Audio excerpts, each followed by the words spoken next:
जति CV apply गरे नि इन्टरभ्यूको लागि कल आएन। द ल्याडर्सको एउटा स्ट्याट अनुसार रिक्रुटरहरूले चाहिँ एउटा सिभीमा लगभग 7.4 सेकेन्ड टाइम मात्रै बिताउँछन् अरे। र यदि तपाईँको सिभी बोरिङ भयो र इम्प्रेसन दिन सकेन भनेदेखि उनीहरूले 2 सेकेन्ड पनि नहेर्ला। त्यही भएर आज म तपाईँहरूलाई एउटा यस्तो एआई ट्रिक सिकाउँछु जुन प्रयोग गरेर तपाईँहरूले तपाईँहरूको बोरिङ पीडीएफलाई चाहिँ एउटा इन्टरेक्टिभ वेबसाइटमा बदल्न सक्नुहुन्छ। सबैभन्दा पहिला तपाईँहरू क्लाउड एआईमा जानुहोस्। क्लाउड एआईमा गएर चाहिँ तपाईँहरूले तयार पारेको तपाईँहरूको सिभी जुन चाहिँ पीडीएफ फर्मेटमा या इमेज फर्मेटमा होला त्यो सिभीलाई ड्रप गर्नुहोस्। मैले यहाँनिर चाहिँ एउटा इन्टरनेटमा भेटेको सिभीलाई अपलोड गरिरहेको छु। यसरी सिभी अपलोड गरिसकेपछि प्रम्प्ट पेस्ट गर्नुहोस्। त्यसपछि क्लाउडले यही स्क्रिनको राइट साइडपट्टि तपाईँहरूलाई तपाईँहरूको पीडीएफमा भएको डेटा अनुसारले एउटा क्लिकेबल इन्टरेक्टिभ मोडर्न वेबसाइटै बनाएर दिन्छ।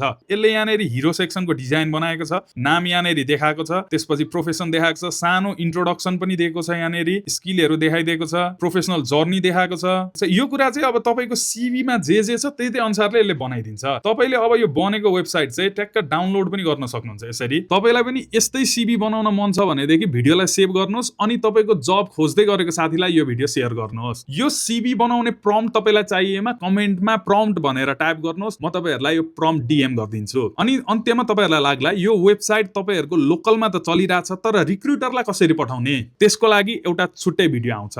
Stay tuned.